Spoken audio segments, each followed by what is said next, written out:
Você tem medo do apocalipse? E se uma grande tragédia acontecesse nas telecomunicações? Você ia ficar tranquilo, sem internet, sem telefone, sem zap? Então, vamos descobrir como uma trama como essa se desenrola no filme O Mundo Depois de Nós. Se você já assistiu o filme e você ficou porque teve final aberto, fica comigo que eu vou te explicar o porquê desse final sem fim. Seja bem-vindo à série Filmes de Todos os Tempos do canal Alfarrábios da Alma. Hoje eu conto um pouco sobre o filme O Mundo Depois de Nós, inicialmente sem spoiler, para você que ainda não assistiu o filme. E depois eu vou tecer alguns comentários mais profundos sobre o filme, do ponto de vista do autoconhecimento, do desenvolvimento pessoal e da espiritualidade, um pouco de spoiler. Então, vamos para a telinha. O filme O Mundo Depois de Nós é um filme de ficção pós-apocalíptica que mostra um presente distópico e estranho que parece ter sido iniciado por uma queda geral nas telecomunicações, na internet e em tudo que diz respeito às tecnologias de informação. A garganta tá péssima hoje, mas vamos assim mesmo. Se eu for esperar a garganta, eu vou ficar uns 2 meses sem gravar. O título original do filme em inglês é Leave the World Behind, que significa literalmente deixar o mundo para trás, que faz muito mais sentido, já que é exatamente isso que os personagens fazem. Vocês vão entender daqui a pouco. O longa é baseado no livro de Ruben Allen, que é um escritor americano cuja família veio de Bangladesh. Vejam que coisa gloriosa, um bangladeshiano fazendo tamanho sucesso. E o filme é dirigido pelo Sam Esmail, que também fez a série Mr. Robot. O filme tem como estrelas principais a Julia Roberts e o Ethan Hawke, que dispensam comentários, né? Tudo começa quando a Amanda, que é a Julia Roberts, uma executiva de publicidade, ela decide tirar umas férias diferentes com a família em uma belíssima casa de praia em Long Island, que tem paisagens paradisíacas e um clima tranquilo, bem distante do barulho da cidade. Parece ser a escolha perfeita para escapar daquele caos, ou seja, deixar o mundo para trás, conforme o título original. O marido da Amanda é o Clay, que é o Ethan Hawke, um professor universitário boa pinta. Eles têm 2 filhos, que são a Rose, que é a Farrah Mackenzie, de uns 12 anos, que é viciada em Friends, aquela série antiga, e o Art, que é o Charlie Evans, de uns 16 anos. Nossa, eu tô errando muito. Logo que eles chegam na ilha, eles vão até a praia e um navio desgovernado invade a areia. Uma cena muito impressionante e realista. E aqui já começam os eventos catastróficos. Na mesma noite, 2 estranhos que são o George, que é o Mahershala Ali, e a Ruth, que é a Myha'la Herrold, que são pai e filha, eles tocam a campainha e pedem abrigo. É uma situação peculiar, porque o Jorge fala que ele é proprietário da casa e ele pede para ficar hospedado lá, porque estão acontecendo coisas estranhas na cidade e eles não querem voltar. Os 4 dialogam, discutem, mas a Amanda e o Clay acabam aceitando que o Jorge e a Ruth fiquem na casa. E assim, toda a história acontece em torno dessas 2 famílias hospedadas nessa casa de praia e dos diversos fatos estranhos e catastróficos que vão ocorrendo sob o olhar desses personagens, fazendo com que aquelas férias dos sonhos se transformem em um pesadelo apocalíptico. O diretor, ele consegue dar um nó na nossa cabeça, porque ele vai apresentando pistas da possível causa de todos aqueles eventos esquisitos que não se combinam entre si e que nos deixam curiosos sobre que raios está acontecendo no mundo. Agora, vamos entrar em uma análise mais profunda do filme com spoiler. Se você não viu o filme ainda e gosta de manter a curiosidade, então é hora de ir lá para a telinha e só voltar depois de assistir, para que a gente possa refletir juntos aqui com a nossa pipoca, tá bom? Se você não assistiu, mas não liga tanto para o spoiler, vamos em frente. A Amanda é a personagem principal do filme. Ela é uma pessoa frustrada com o seu trabalho de publicidade e vendas, mas ela usa a tecnologia com muita propriedade. E ela diz que odeia as pessoas, mas ela decide tirar umas férias com a família e viajar para o litoral. O marido Clay é um típico professor universitário, muito tranquilo e aberto, que parece ser ótimo com a cabeça e meio devagar com a execução das coisas. Ele parece o tipo de pessoa que tem muitas ideias na mente, mas os pés não estão no chão, ou seja, sem senso de praticidade. A filha do casal, que é a Rosie, ela é uma pré-adolescente que só está interessada em assistir o final da série Friends, que é algo muito importante no filme. E o filho deles, o Art, ele é um típico adolescente que fica no celular interessado só em jogos e paqueras. Depois vem o George e a sua filha Ruth. O George, ele é muito simpático, gentil, tranquilo. Uma geração mais antiga que segue em frente apesar das dificuldades. Enquanto a filha, implicante, sem paciência, bem típica adolescente da geração eu só tenho direitos, faço o que eu quiser e todos me devem. A chegada deles na casa pedindo ajuda é uma cena aberta para que o espectador decida por si mesmo entre várias opções. Eles são invasores? Ou será que eles são realmente os donos da casa, como eles estão afirmando? Talvez sejam extraterrestres. Será que eles têm algo a ver com essa falta de comunicação? Será que eles sabem o que está acontecendo no mundo? Seriam zumbis? A verdade é que a chegada deles nos faz pensar de tudo, né? E parece ser essa a finalidade do diretor. Cenas confusas, falas ambíguas, em que ninguém explica nada e todos estão com medo e prontos para se defenderem. E você pode se identificar com o George e se sentir tranquilo diante de pessoas de outra raça e cor e tratar as pessoas como seus iguais, sem nenhum tipo de sentimento de inferioridade ou de superioridade. Ou você pode se identificar com a Ruth e se sentir incomodado diante de pessoas de outra raça e cor e tratar as pessoas como diferentes, com sentimento de inferioridade ou de superioridade e até mesmo de injustiça. O fato é que eles acabam ficando na casa e aí começa um ponto importante da história, que é o relacionamento entre pessoas estranhas. São duas famílias diferentes, com comportamentos e culturas diferentes, com realidades totalmente distintas que são obrigados a conviver por alguns dias na mesma casa. Mesmo assim, eles conseguem ter muitos momentos íntimos. Por exemplo, quando a Amanda e o George dançam ao som de uma vitrola e discos antigos. Essa é uma outra cena ambígua em que você pode ver nascer uma amizade entre pessoas estranhas e uma intimidade gostosa, pura e inocente. Mas isso depende da sua mente, do que você tem aí na sua cabeça.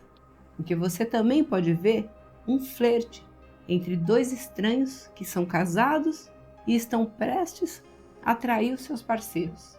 Ou seja, o diretor do filme te deixa essa tarefa de interpretar com a sua visão do mundo as cenas do filme. Tudo depende de você, da sua interpretação. Você vê amizade, inocência ou você vê traição? Assim, o filme vai deixando sempre cenas abertas para que você mesmo pense e decida que história você quer tirar dali. Sobre os estranhos eventos, a família vai para a praia no primeiro dia das tão sonhadas férias. e um navio se aproxima e invade a areia. Parece algo simbólico para você? Note bem, um navio petroleiro. O que te faz pensar? É uma guerra de petróleo, claro. Os árabes contra os americanos. Mas nada se confirma, só pistas falsas. Várias cenas dão indícios que está havendo falhas na comunicação, na internet, queda de energia elétrica e diversos problemas relacionados à tecnologia, da qual todos somos dependentes e não podemos viver sem. A TV não funciona, eles veem na TV um aviso sobre ataque cibernético no país, a Amanda recebe um alerta sobre ataque cibernético relacionado a hackers. O Clay, ele também escuta no rádio que o ataque cibernético levou a um desastre ambiental e que esse desastre teve impacto na migração dos animais. Então, a filha do casal, que é bastante observadora, vê um cervo se aproximando da casa e olhando para ela fixamente, ou querendo avançar nela, talvez. A cena dúbia mais uma vez. O que você tem na sua mente? Eventos catastróficos, mas que podem ser consertados, com animais desorientados e pedindo ajuda para os humanos? E seres humanos dispostos a melhorar o planeta e as condições desses animais? Ou você vê o fim do mundo, o fim da vida no planeta, com animais malucos atacando os humanos e destruindo tudo, como se fosse uma vingança divina, porque os humanos são maus e destroem o planeta. É isso que você vê? Entende? É o que você prefere enxergar. A cena é sempre aberta e você interpretou a partir das suas crenças. O George, ele vai até a casa dos vizinhos Huxley e lá ele não encontra ninguém. Mas na praia ele se depara com um avião destroçado e o piloto e os passageiros mortos. É uma cena terrível, mas também não parece ter muita relação com os outros eventos estranhos. O Clay também se depara na estrada com um avião jogando panfletos, onde está escrito Morte à América. Isso parece coisa de terrorista, né? Enfim, sobre os eventos estranhos que não se combinam, os personagens não sabem o que está acontecendo. E cada um vai para um lado e se depara com situações estranhas, mas que não são pistas boas do que realmente está acontecendo no mundo. Seria mesmo um ataque cibernético que estaria causando tanta confusão? Talvez uma bomba atômica, um ataque terrorista? Mas quem atacou? E quem foi atacado? Há uma certa inconsistência nos estranhos eventos que nos levam para pistas contraditórias. E provavelmente você, como espectador, teve dificuldade em acompanhar e entender tanta obscuridade, não teve? Eu e meu marido, a gente teve dificuldade. Aí nós paramos o filme diversas vezes para fazer elucubrações a respeito do que podia ser. Aliás, a coisa mais legal de você assistir filme nas plataformas de streaming é que você pode parar o filme e conversar a respeito no momento de cada cena. E ver um filme de 2 horas como se ele fosse uma série com vários capítulos em vários dias. Por exemplo, supondo que as telecomunicações sejam cortadas em um único dia, qual a probabilidade de animais como os cervos invadirem uma casa? Em um único dia de telecomunicações cortadas? Muito difícil isso. Levaria pelo menos algumas semanas para os animais começarem a migrar tão assustados. Outro evento estranho. O filho do casal começa a perder todos os dentes. Aí você pensa, o que causou isso? A gente fica curioso e estupefato com esse fato maluco. Parece coisa de zumbi, não parece? Eu logo pensei, filme de zumbi, eu não quero ver isso não. Eu quase desisti do filme nessa hora. Aí o meu marido me convenceu a continuar assistindo. Aí eu resisti bravamente. Mas um pouco antes, o menino é picado por um bicho na floresta. E você pensa, será que a picada deu uma reação nele a ponto de caírem todos os dentes? Aí logo depois aconteceu um zumbido muito alto que ensurdeceu todo mundo. Talvez tenha sido esse zumbido que fez os dentes do menino caírem. Depois, eles acabam explicando que isso pode ter sido causado por ataques de radiação de micro-ondas. Olha, mas pelo que eu pesquisei, só se a radiação for ionizante é que ela vai causar danos nas células, que não é o caso do aparelho de micro-ondas que nós usamos na cozinha, que não é ionizante. Portanto, ele não causa danos às células e não causa câncer também, nem vai fazer cair os dentes. Mas claro, tudo depende da sua interpretação, no que você quer acreditar. Se você quer achar que a tecnologia é ruim e ela causa danos à saúde, é uma escolha sua. Você pode simplesmente não usar a tecnologia, mas você também pode usar a própria tecnologia para se informar, para pesquisar e entender melhor sobre a radiação de micro-ondas. Você também pode escolher isso. A parte dos carros do Tesla formando um congestionamento é hilária. Eu fiquei em dúvida se foi um objetivo propagandístico lá do Tesla ou se foi para mostrar o perigo dos carros autônomos. Mas como sempre, o objetivo do diretor foi esse mesmo, deixar você, espectador, decidir por si mesmo. E o que nós podemos pensar sobre esses eventos todos? Muitos eventos estranhos que parecem consistentes entre si, que dificultam o entendimento do mistério apocalíptico. Mas isso parece proposital, é o mistério do filme. É para nos deixar encafifados com tantas coisas estranhas. Parece ser esse mesmo o objetivo do diretor, nos manter presos no filme até o final, cheio de dúvidas. E o pior de tudo é que o final segue essa mesma linha de ambiguidade. É o final aberto, e você decide como interpretar. A cena final é a Rose chegando em um bunker, todo equipado para o fim do mundo. Desde o início do filme, a Rose ela só está interessada em assistir ao capítulo final da série Friends. E então, desse bunker é que ela vai conseguir realmente o seu intento, assistir ao capítulo final do Friends em um aparelho de DVD. E aí, o filme acaba, a gente fica porque não sabemos o que realmente aconteceu.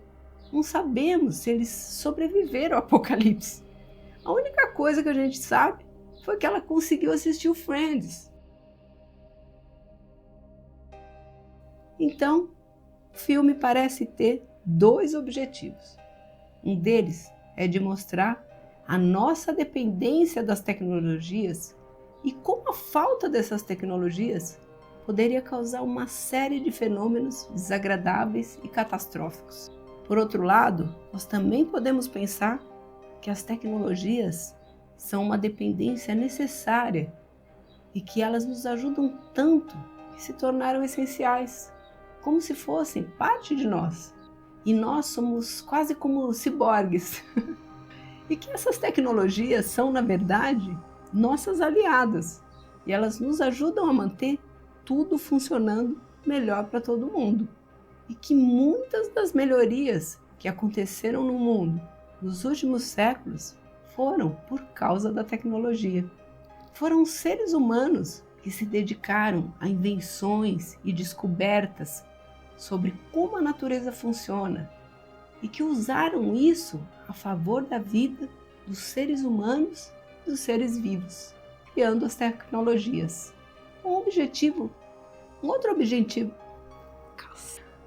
objetivo bem claro no filme é questionar e refletir sobre os relacionamentos humanos, que é uma coisa que fica bem em evidência em situações catastróficas, como no caso do filme. Vamos pensar que nós temos no mundo dois tipos de pessoas. Aquelas que são mais individualistas, que têm o ego bem forte e pensam mais em si mesmas. E nós temos aquelas que são mais cooperativas, que, mesmo tendo um ego, elas sentem mais empatia pelo outro. Elas estão sempre dispostas a ajudar e a dividir. A pessoa mais individualista vai ter a tendência de fazer o quê numa situação catastrófica. Possivelmente, ela vai procurar se garantir, como fez o Clay deixando a mexicana lá na estrada, como fez aquele vizinho que recebeu o George e o Clay com uma arma e não queria ajudar com o remédio para o Art. Já a pessoa mais solidária, o que ela vai fazer num caso desses? Ela vai aceitar os estranhos na casa, como fez o Clay, e ela vai acabar dando o remédio, como fez o mesmo vizinho com a arma. Observe que os mesmos personagens têm dentro de si um pouco do egoísmo e um pouco do altruísmo, da solidariedade. É uma sinuca de bico e o mesmo ser humano que ajuda em uma situação pode ser egoísta em outra situação. O que vai pesar, talvez, sejam outros sentimentos envolvidos. E é muito difícil a gente julgar se a pessoa está fazendo o que é certo ou não. E você? O que você faria na situação desses personagens em uma situação catastrófica? Você seria legal com as pessoas e ajudaria, dividindo com elas os seus recursos? Ou você seria egoísta e guardaria só para os seus familiares e para as pessoas mais próximas? Normalmente, quando nós estamos em tempos pacíficos e de uma certa abundância, como acontece hoje com a maioria das pessoas, nós somos mais altruístas, mais solidários. Por quê? Porque nós temos o que dividir. Não vai fazer falta. É fácil conseguir mais recursos. São muitas as oportunidades que todo mundo tem. Até as pessoas mais simples que vivem de salário mínimo conseguem se manter razoavelmente. Conseguem ter alguns pequenos luxos, como celular, como comer em uma lanchonete, fazer um passeio, uma viagem. Hoje, justamente devido às tecnologias, é que todos, até os mais pobres, têm facilidades. Hoje, as pessoas mais simples de uma comunidade têm mais conforto que os reis e nobres dos séculos passados, mesmo tendo 8 bilhões de pessoas no mundo. Mas quando a gente se vê em uma situação de conflito, de guerra, de catástrofe, a gente tem a tendência de deixar os nossos instintos aflorarem, como se nós fôssemos animais selvagens. Toda a nossa bondade, a nossa empatia, os bons sentimentos pelos outros, eles podem desaparecer, mostrando que aquele nosso bom comportamento em sociedade era só uma fina camada de verniz. E como uma pessoa pode demonstrar que ela evoluiu espiritualmente de fato?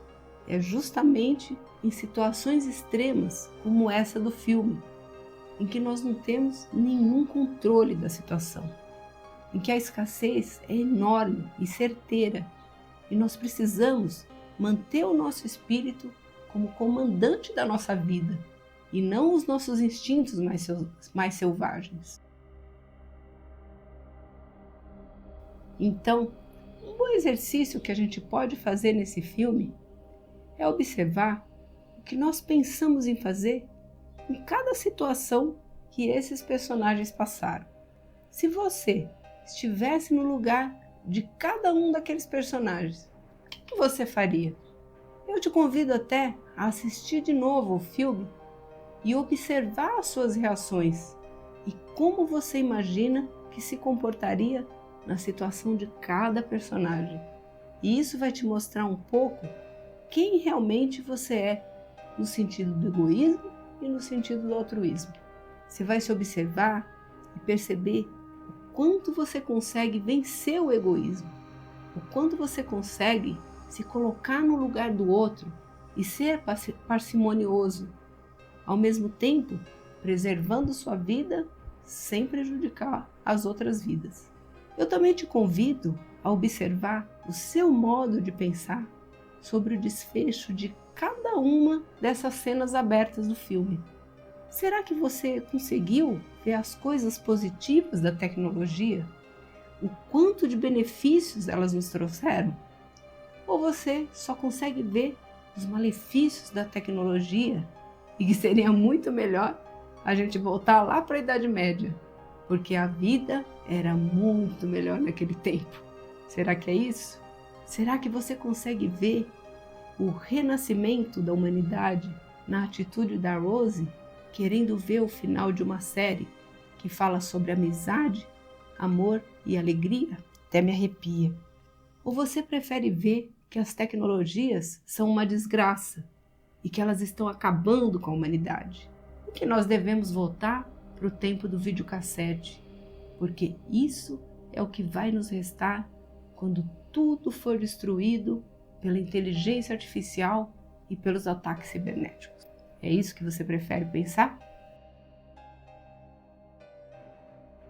Então, o maior ensinamento do filme para mim é que nós temos escolha quando olhamos para os fatos da vida e que nós podemos olhar para os acontecimentos, sejam eles normais do nosso dia a dia, sejam eles catastróficos e medonhos, com uma interpretação positiva, que nós podemos olhar para as pessoas como nossos irmãos e amigos, mesmo diante da escassez, da dificuldade e do medo, e que a interpretação que nós temos do mundo e das coisas que acontecem é o que nos faz ver o Apocalipse como profecias de tragédias para punir os seres humanos pela sua maldade, ou como uma revelação cheia de promessas para premiar os seres humanos pela sua evolução, pela sua bondade